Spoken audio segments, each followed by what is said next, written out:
ಅಳಿಯನಿಗೆ ಟಿಕೆಟ್ಗಾಗಿ ಮುಂದುವರೆದಿರುವಂತಹ ಸಚಿವರ ಪಟ್ಟು ಮುನಿಯಪ್ಪ ವಿಚಾರವಾಗಿ ರಾಜ್ಯ ನಾಯಕರು ಮಾತ್ರ ಸೈಲೆಂಟ್ ಆಗಿದ್ದಾರೆ.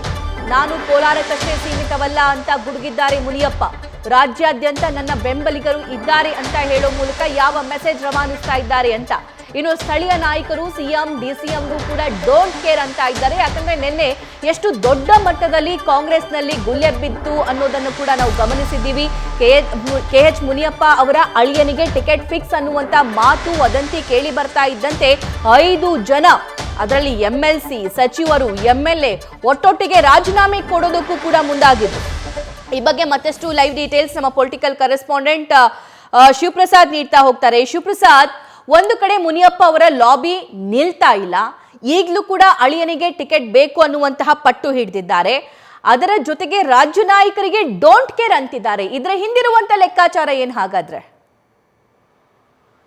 ಆಸಿಡಿಟಿ, ಗ್ಯಾಸ್ಟ್ರಿಕ್, ಅಜೀರ್ಣ, ಒಂದಲ್ಲ ಒಂದು ಹೊಟ್ಟೆ ಸಮಸ್ಯೆ. ಅದಕ್ಕೆ ನಾನು ಅಮೃತ ಬಿಂದು ಟ್ಯಾಬ್ಲೆಟ್ನ ಯೂಸ್ ಮಾಡ್ತೀನಿ. ಅಮೃತ ಬಿಂದು ಮನೇಲಿದ್ದಾಗ ಸಿರಪ್, ಟೂರಲ್ಲಿದ್ದಾಗ ಟ್ಯಾಬ್ಲೆಟ್. ಖಂಡಿತವಾಗಿ ಸಭಾ, ಈಗಾಗಲೇ ಕೋಲಾರ ಟಿಕೆಟ್ ವಿಚಾರ ಕುರಿತಂತೆ ಸಾಕಷ್ಟು ಗೊಂದಲ ಏರ್ಪಡ್ತಾ ಇದೆ. ಪ್ರಮುಖವಾಗಿ ಸಚಿವರಾಗಿರ್ತಕ್ಕಂಥ ಮುನಿಯಪ್ಪ ಕುಟುಂಬಕ್ಕೆ ಟಿಕೆಟ್ ಕೊಡಬಾರ್ದು ಎಂಬತಕ್ಕಂಥ ಬಿಗಿಪಟ್ಟನ್ನ ಕೋಲಾರ ಭಾಗದ ಶಾಸಕರು ಮತ್ತೆ ವಿಧಾನ ಪರಿಷತ್ ಸದಸ್ಯರು ಮಾಡ್ತಾ ಇದ್ದಾರೆ. ಪ್ರಮುಖವಾಗಿ ಸದ್ಯ ಯಾವುದೇ ಟಿಕೆಟ್ ಅನ್ನ ಪಡಿಬೇಕಾದ್ರೆ ಅಲ್ಲಿಯ ಸ್ಥಳೀಯ ನಾಯಕರನ್ನ ವಿಶ್ವಾಸಕ್ಕೆ ತೆಗೆದುಕೊಳ್ಬೇಕಾಗುತ್ತೆ. ಶಾಸಕರಿರ್ಬೋದು, ಸಚಿವರಿರ್ಬೋದು, MLCಗಳನ್ನ ವಿಶ್ವಾಸಕ್ಕೆ ತೆಗೆದುಕೊಂಡು ಆ ನಂತರ ಟಿಕೆಟ್ ವಿಚಾರ ಕುರಿತಂತೆ ಹೈಕಮಾಂಡ್ಗೆ ಮನವಿಯನ್ನ ಸಲ್ಲಿಸಬೇಕಾಗುತ್ತೆ. ಆದ್ರೆ ಮುನಿಯಪ್ಪ ಅವರು ಈ ವಿಚಾರದಲ್ಲಿ ಹೈಕಮಾಂಡ್ ಮಟ್ಟದಲ್ಲಿ ತಮ್ಮದೇ ಆದಂತ ಪ್ರಭಾವ ಹೊಂದಿರೋದ್ರಿಂದ ನಿರಾತಂಕವಾಗಿ ನನ್ನ ಕುಟುಂಬಕ್ಕೆ ಟಿಕೆಟ್ ಸಿಗಲಿದೆ ಅಂತಕ್ಕಂಥ ಲೆಕ್ಕಾಚಾರದಲ್ಲಿದ್ರು.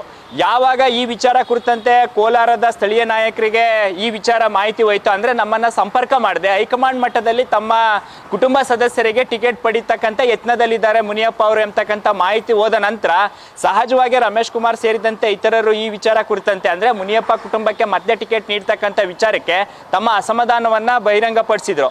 ಸದ್ಯ ಆದ್ರೂ ಕೂಡ AICC ಅಧ್ಯಕ್ಷರನ್ನ ಭೇಟಿಯಾಗಿ ಟಿಕೆಟ್ ಅನ್ನ ಕನ್ಫರ್ಮ್ ಮಾಡಿಕೊಂಡ ನಂತರ ರಾಜೀನಾಮೆಯನ್ನ ನೀಡ್ತಕ್ಕಂಥ ವಿಚಾರವನ್ನ ಪ್ರಸ್ತಾಪ ಮಾಡಿ ಈ ವಿಚಾರವನ್ನ ಅಲ್ಲಿನ ಸ್ಥಳೀಯ ನಾಯಕರ ಮುಖಂಡರಿಗೂ ಗಮನಕ್ಕೂ ಕೂಡ ತಂದಿದ್ರು. ಆದ್ರೂ ಕೂಡ ಈ ವಿಚಾರದಲ್ಲಿ CM ಮತ್ತೆ DCM ಇರ್ಬೋದು ಮತ್ತೆ ರಾಜ್ಯ ನಾಯಕರು ಈ ವಿಚಾರದಲ್ಲಿ ಮೌನವಾಗಿದ್ದಾರೆ. ಯಾಕೆ ಅಂದ್ರೆ ಈ ವಿಚಾರ ಕುರಿತಂತೆ CM DCM ಸೇರಿದಂತೆ ಇತರ ಸ್ಥಳೀಯ ನಾಯಕರ ಜೊತೆನೂ ಕೂಡ ಮುನಿಯಪ್ಪ ಅವರು ಚರ್ಚೆ ಮಾಡಿಲ್ಲ.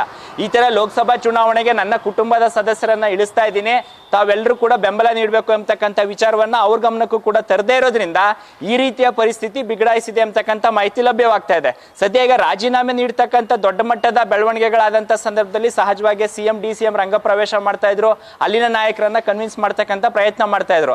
ಆದ್ರೆ ಈವರೆಗೂ ಕೂಡ ಈ ವಿಚಾರ ಕುರಿತಂತೆ CM ಆಗ್ಲಿ DCM ಆಗ್ಲಿ ಇತರ ಸಚಿವರು ಬಹಿರಂಗವಾಗಿ ಹೇಳಿಕೆಯನ್ನ ನೀಡೋದನ್ನ ನೋಡಿದ್ರೆ ನೀಡದೇ ಇರತಕ್ಕಂಥ ವಿಚಾರ ಕುರಿತಂತೆ ಮುನಿಯಪ್ಪ ಅವರ ಈ ವೇಗಕ್ಕೆ ಬ್ರೇಕ್ ಹಾಕ್ಬೇಕು ಎಂಬ ನಿರ್ಧಾರಕ್ಕೆ ರಾಜ್ಯ ನಾಯಕರು ಬಂದ್ರ ಅಂತಕ್ಕಂಥ ಸಹಜವಾದ ಪ್ರಶ್ನೆ ಈಗ ಮೂಡ್ತಾ ಇರ್ತಕ್ಕಂಥದ್ದು. ಸಭಾ, thank you Shivaprasad. News First ನಿರ್ಭೀತಿಯಿಂದ ನಿಮ್ಮ ಪರವಾಗಿ.